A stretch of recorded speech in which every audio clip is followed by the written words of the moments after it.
They laugh the way men do when the sun is hard and the coffee is thin and they're hunting a target small enough to feel like a victory. If you've worked cattle long enough, you know that laugh, loose in the jaw, sharp at the edge. It carries across a yard, over a hitching rail, around a wind-burned day. That's the sound I heard when I lifted a wooden spoon to a boy's mouth and watched him try to decide if moving his lips would steal more dignity than hunger already had. The boy had come down off the hard ground at noon the way dust comes.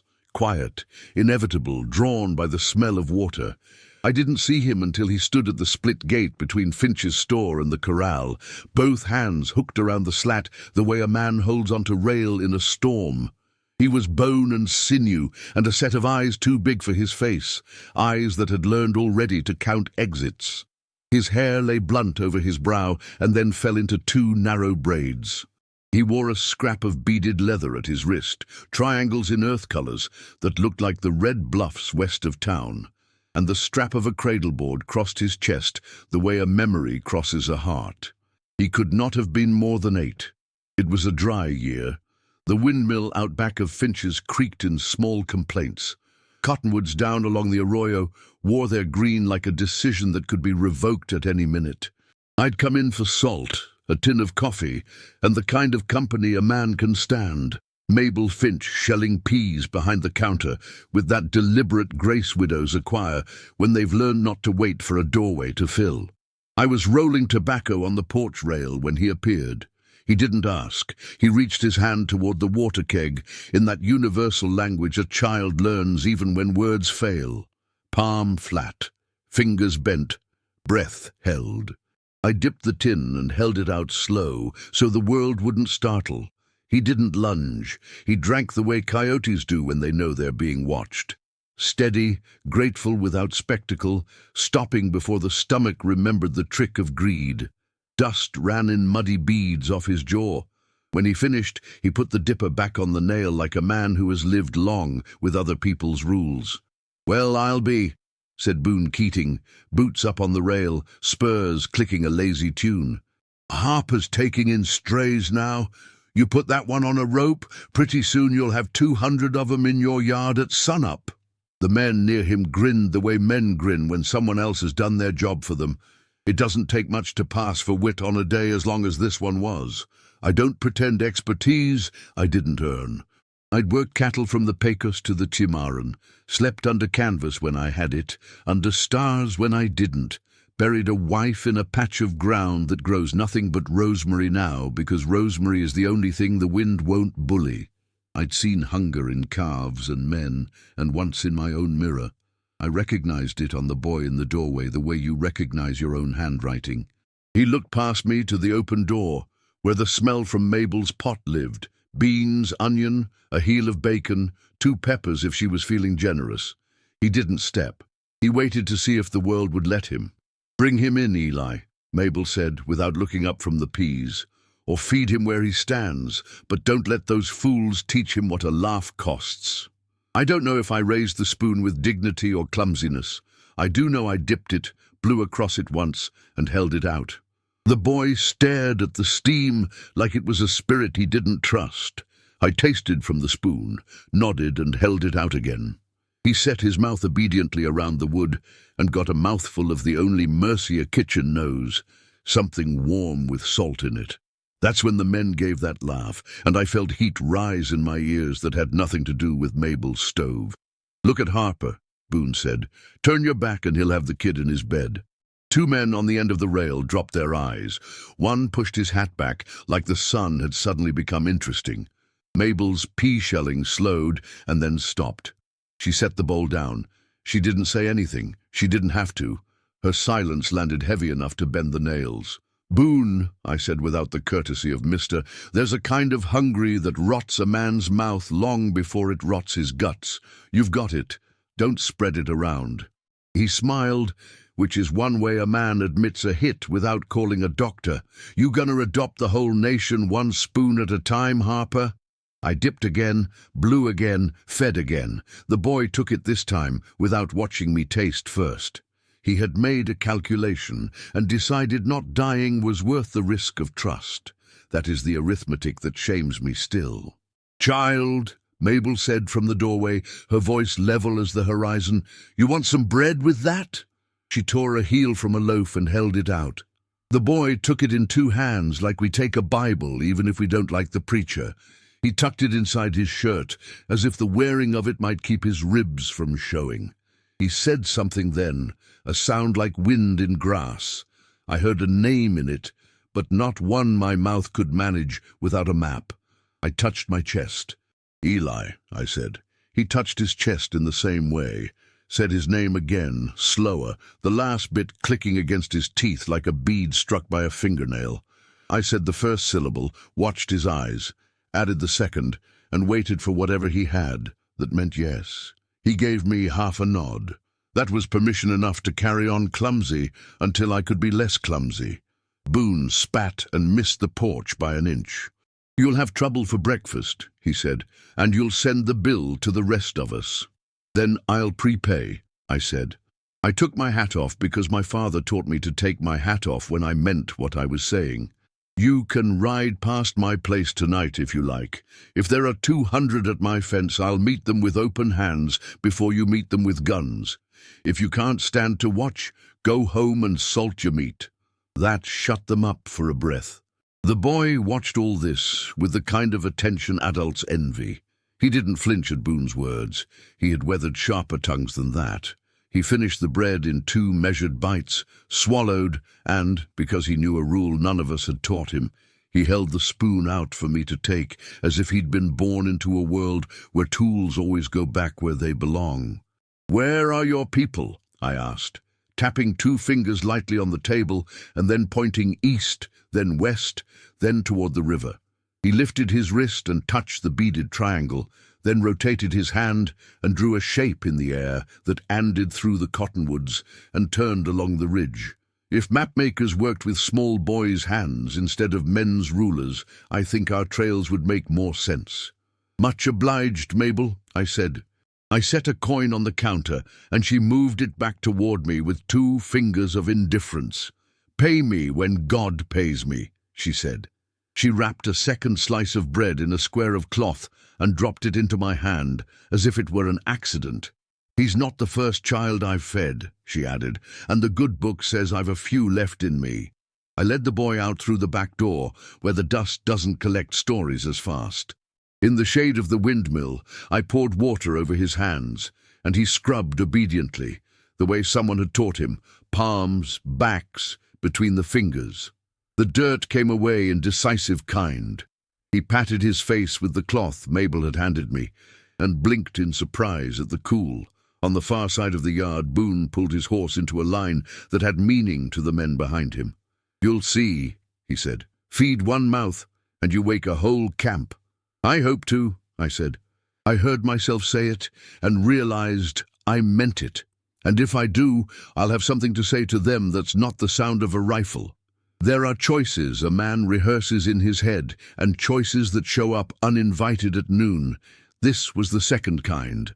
I took the boy's hand as you take a man's hand who's had too many winters, firm enough to say we'll walk, loose enough to let him set his own stride. He did not resist. He did not cling. He came along like a person who has accepted the next 10 minutes and will decide about the next 10 after that. Back of the store, the ground falls away into the arroyo, where an old cottonwood keeps a pool alive, longer than it ought to live. We sat in its shade. I cut the bread clean, each slice a vote against the meanness that had wandered into town that day. The boy ate the way rain falls over land that remembers it, deep, quiet, and as if the sound itself mattered. When he finished, he folded the cloth and handed it back to me like a ritual I hadn't learned yet. He pointed then, not to the town, not to the men, not to the road. He pointed to the land between, all that red and brown and grey that makes a map look like someone stitched it without enough thread. His finger made a small arc, a loop at the end, a pause where the cottonwoods broke the line of sight. He said his name again, then another word that sounded like home told to someone who has been away. "You want to get there?" I said. He nodded. I nodded back, which is the oldest treaty any 2 people ever made. When we stood, the men on the porch shifted like a fence in wind. We walked under their talk without collecting it. I set the boy on the off-side of my horse, the side fewer men aim at when they shoot dumb. He climbed without fear and sat the saddle like someone who had watched long enough to imitate naturally. He took the horn in both hands. It looked like an altar under his fingers. And maybe it was. Boone's mouth was still going when we rode past. "You'll rue this, Eli," he said. "Bringing trouble to your door is a habit you shouldn't practice in dry years." "You brought it here today, Boone," Mabel said from her doorway before I could speak. "Eli's taking it away." We crossed the yard, and then the arroyo and the cottonwoods gave us their shade as a blessing men don't know how to grant. Somewhere between the windmill's squeak and the water's run, the boy pressed the heel of bread against his chest, as if to make sure it was still there.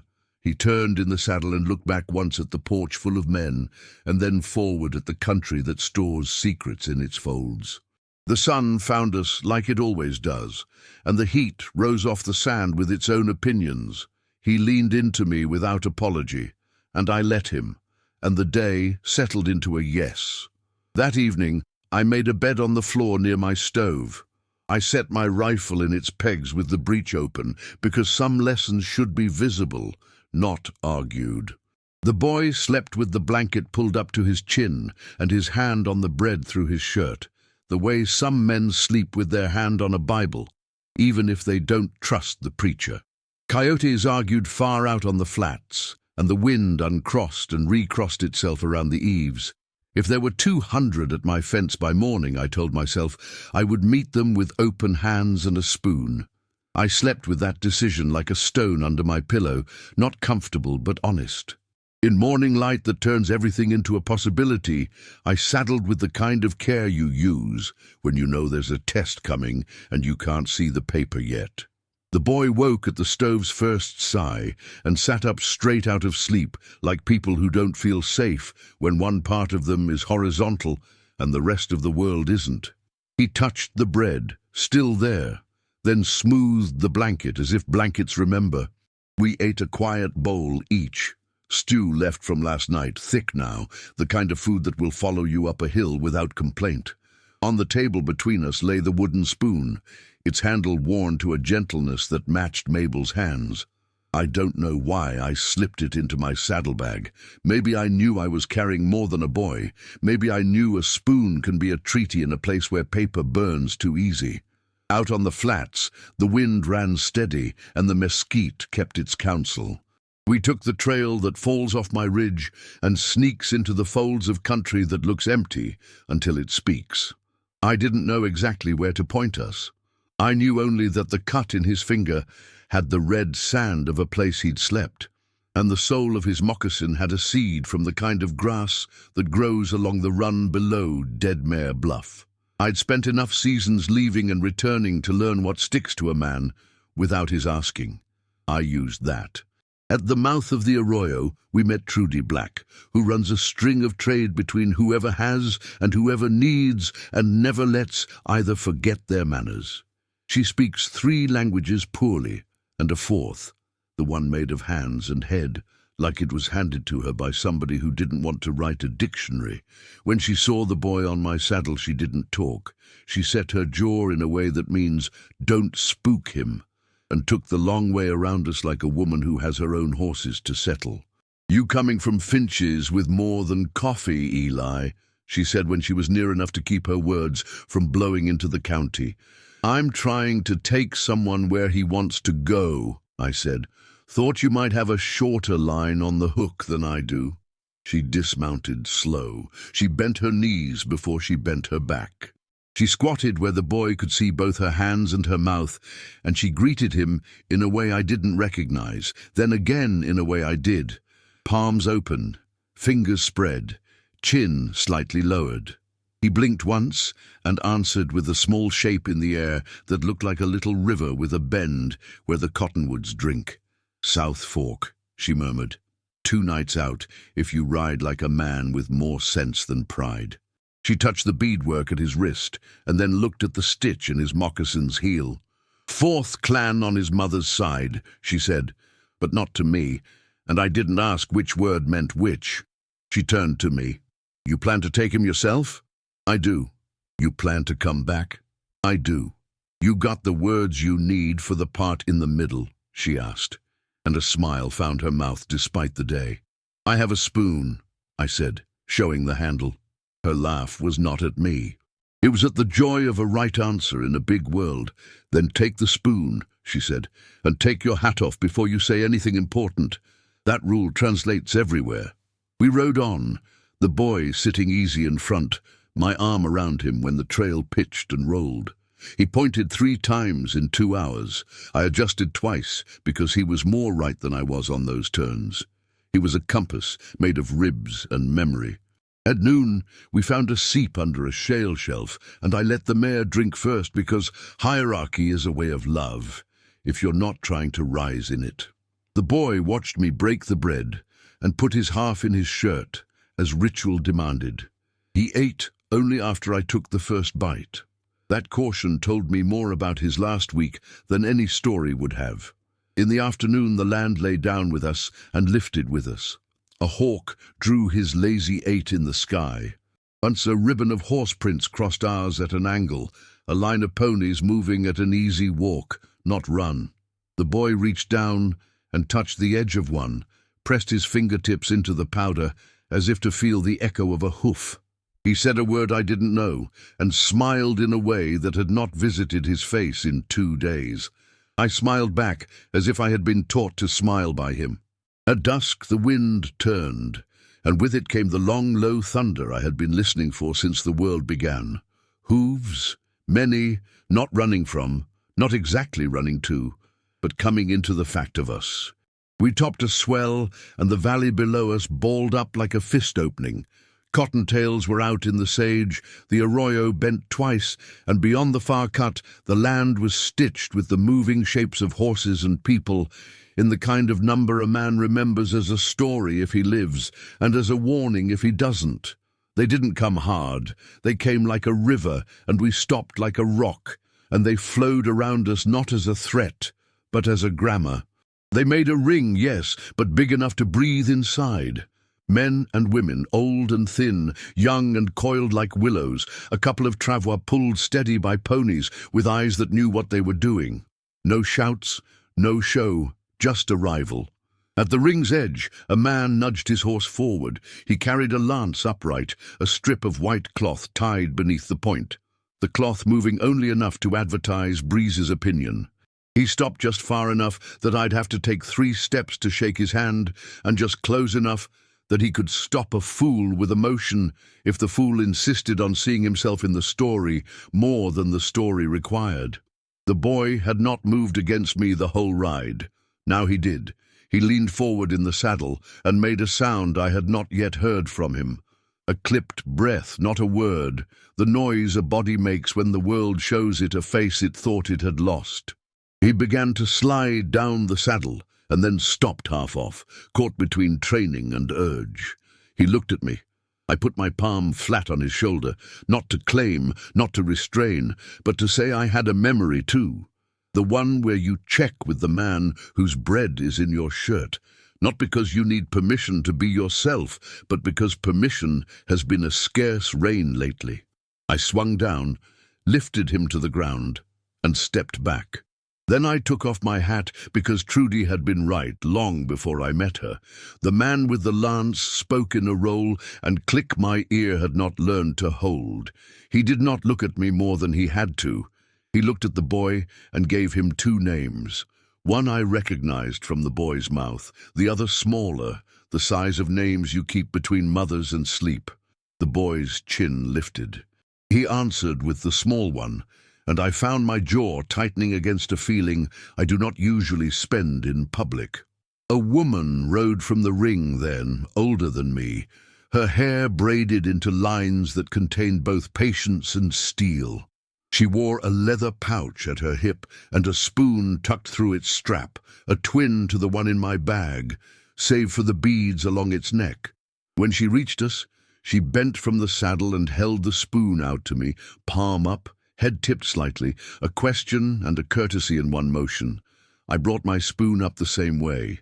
For a heartbeat I thought of Mabel's kitchen and Boone's laugh, and the way the boy had watched steam curl.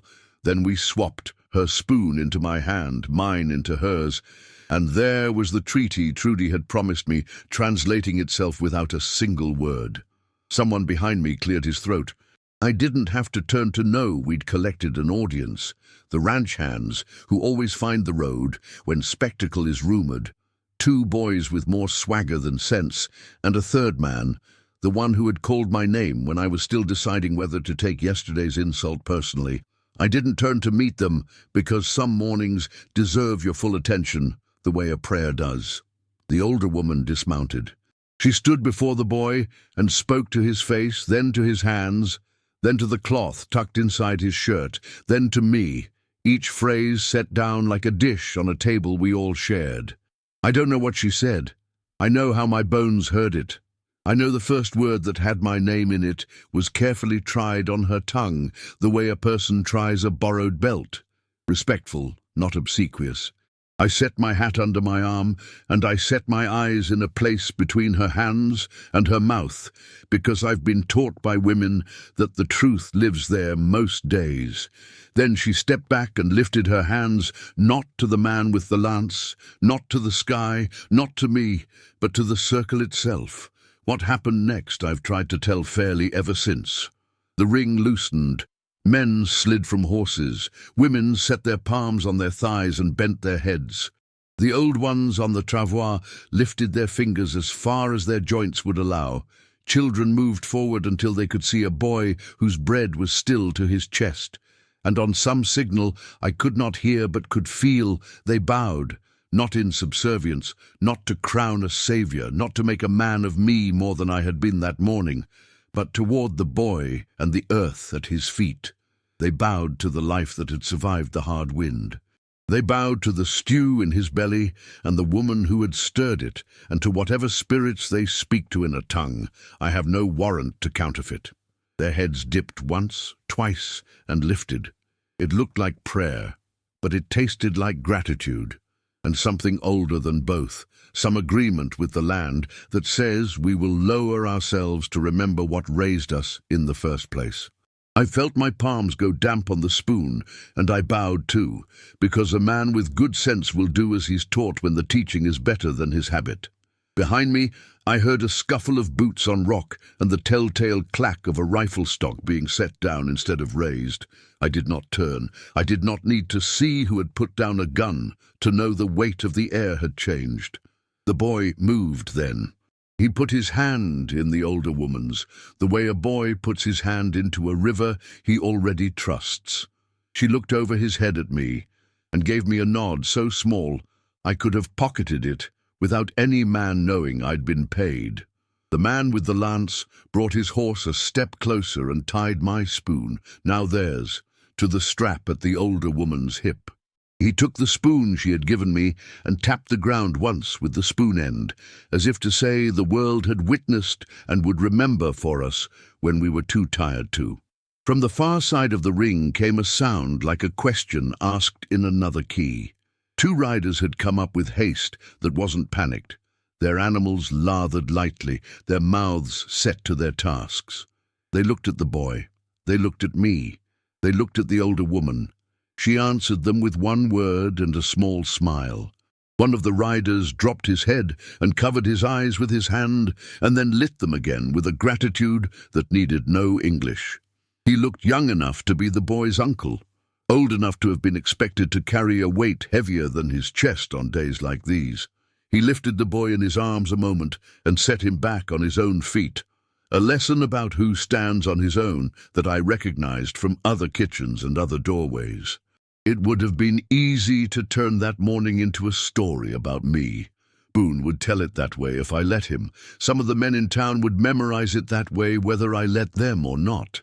But that morning was a story about a boy who had remembered how to point, a woman who knew which spoon to hand me, a circle that belonged to itself, and a land that held the scene long enough for us all to learn some manners.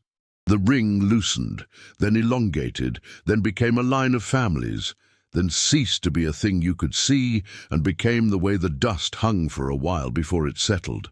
The older woman put her hand briefly against my forearm and said my name again, better than she had the first time, which made me want to be the kind of man who would deserve that improvement.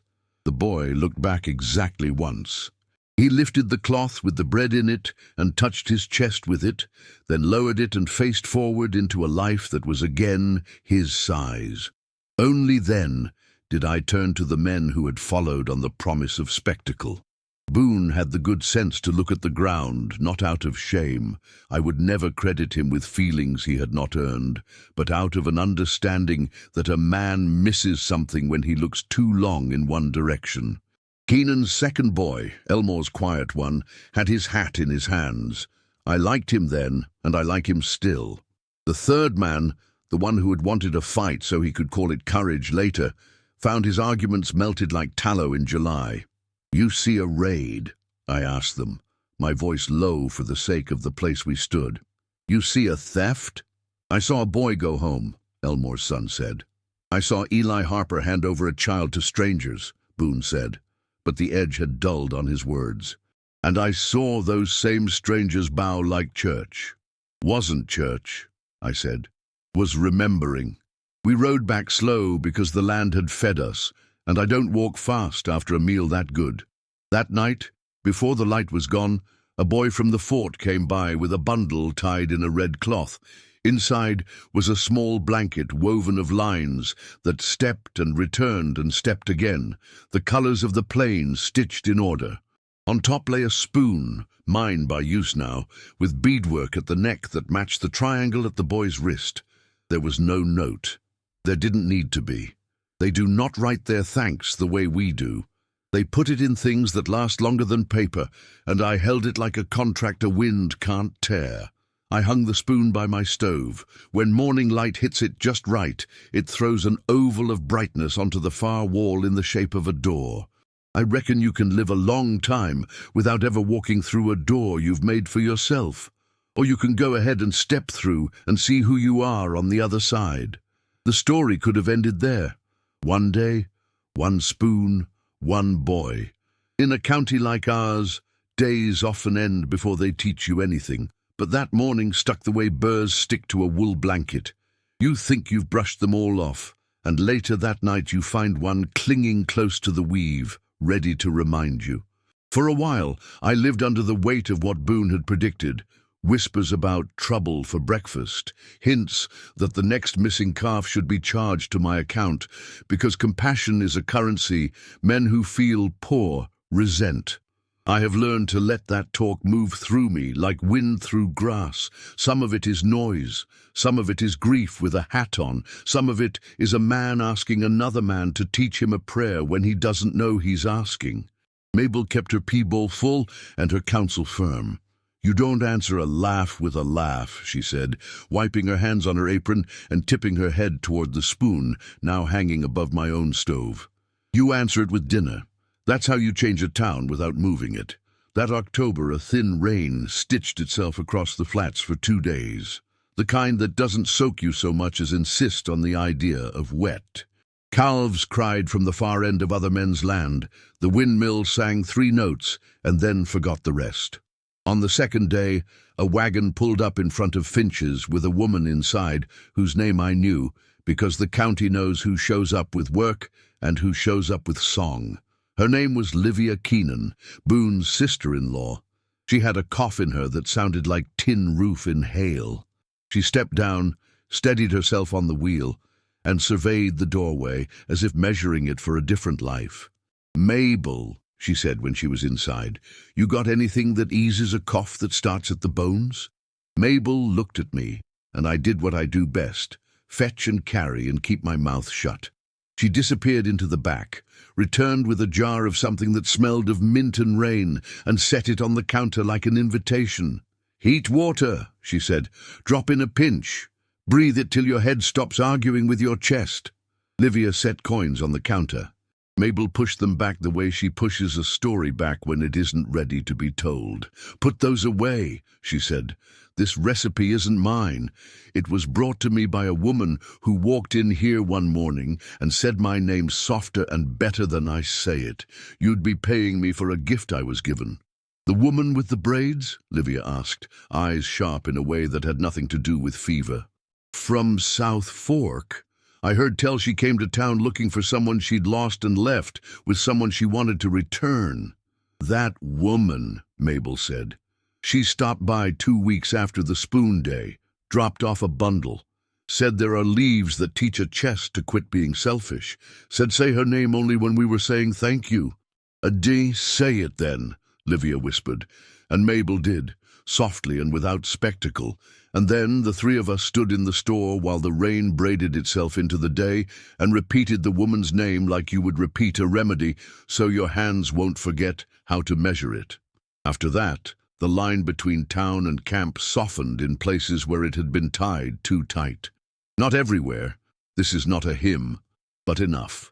Elmore's quiet boy learned to shoe a pony that had never liked a white man's hand, because Trudy Black stood in the middle and said what needed hearing in a tongue the pony trusted. 2 women whose husbands had been enemies traded methods for getting stains out of flannel and laughter out of babies. A string of sheep found water on a day it needed it because a wire had been cut on a fence that had been put up in a hurry and did no good to begin with. Boone still did his Boone work.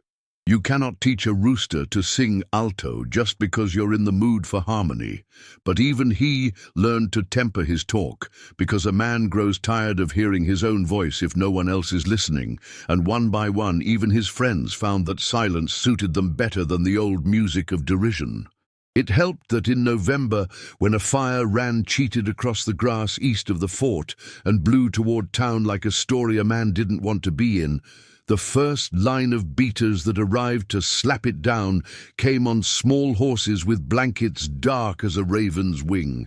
They fanned out without waiting for instruction and fought fire with knowledge older than our courthouse. In March, when the cottonwoods began their slow green and the world had that look it gets when it is going to apologize for winter, we got an invitation as long as a feather and as simple as a breath. Trudy brought it because of course she did. It was a strip of buckskin with triangles beaded into it. "If you can come," she said to Mabel and me and whoever else was leaning against the rail pretending not to listen. "Come, bring your hat and your spoon." She did not say ceremony. She did not say peace. She did not need to. We rode out on a Saturday morning. Me, Mabel, in a wagon with Livia and 2 other women, whose names I could write with my eyes closed now because we have had coffee together too many times to forget. Elmore's boy on a dun with good manners, and 3 older men who had once told me they were too old to learn new ways and who now seemed grateful to have been wrong. The camp lay where it always does, visible only if you knew how to look, and sudden as a gift when you arrived. We did not ride in. We waited at the edge because patience is the first line of any language. A girl came out with her hair plaited and her eyes set on the work of welcoming.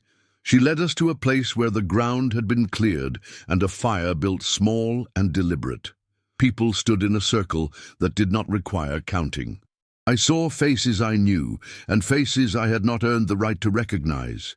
I saw the older woman with the spoon. I saw the man with the lance. I saw the boy, taller by that precise amount the winter grants when it has been fed well. The beadwork on his wrist, replaced by new colors. The old triangles woven into a belt that ran through his tunic like a river. We stood where they placed us. We held our hats in our hands and our spoons by their handles. The older woman stepped forward and spoke, not to us first, because that would have been a lie, but to the circle and then to the ground. She lifted a bowl of water and poured a thin stream into the dirt, like a promise you can't take back. She said a name I had heard from her mouth before, and again I recognized it as mine, softened and corrected by her practice, and she put her palm to her chest and then opened it toward me the way a woman opens a window in spring to let winter out. Then came the part that belongs to my memory the way a scar belongs to a hand. She lifted her hand and the ring lowered its heads. At first I thought of that morning in the valley, the bough around the boy and the earth that had fed him. This was kin to it but not a copy. Here, the bough moved like wind through tall grass. It started on the far side and rolled through the circle until it reached us, and then it didn't stop. The women from town bowed their heads because the day had taught them to, and the old cowmen bowed because their knees gave them an excuse to, and I bowed because my spoon grew heavier in my hand until my head lowered of its own will to balance it. When we lifted our faces, the boy was standing before us. He held in his hand a small square of woven cloth, the kind you tuck under something that matters. On it, the steps and returns stitched into a pattern you could read with your eyes closed if you had ever walked a pasture fence and found the break and mended it and gone home wet and satisfied. He offered it to Mabel first, and she took it without making a speech, and then he turned to Livia, and then to me. He did not hand me the cloth. He handed me a feeling as old as any fence post. Belonging, yes, but also accountability to that belonging. I tucked it into my breast pocket the way he had tucked his bread. You don't put everything you're given on a shelf. Afterward, there was stew made from something I didn't ask to identify, and bread that had been mixed by hands that understood water better than mine do. We ate where we stood, and the spoons moved from bowl to mouth in that quiet rhythm that is the oldest music on earth. The boy sat between two men who called him by a name I will not write here, because names are a kind of house, and a man doesn't break a window just to prove he's seen inside. He looked over once and caught my eye and did that small lifting of the chin men do when they have nothing and everything to say. I answered with the same small motion, and the air between us held what it held without needing context or translation. On the ride home, the wagon wheels found their groove in the same ruts wagons have followed since the county fixed its mind on being itself. The men spoke less. Boone came out to meet us on the edge of town, not because he loved us or because he wanted to fight, but because curiosity will ride farther than prejudice if you give it a softer saddle. He stood with his hands in his pockets like a boy who'd been told to wait for the next dance. "Well," he said to nobody, which is how you ask when you want everybody to answer. "Well," Mabel said, and she told him only as much as his ears could hold without spilling, and somehow that was enough. He nodded with his mouth pulled tight and went home to his porch and his coffee and his own heart, to work out with himself whatever a man like him has to work out when the world hands him a different use for the laugh he has been practicing.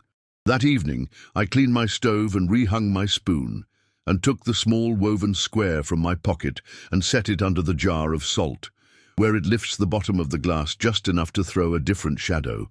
I sat at the table and let the light find what it wanted to find.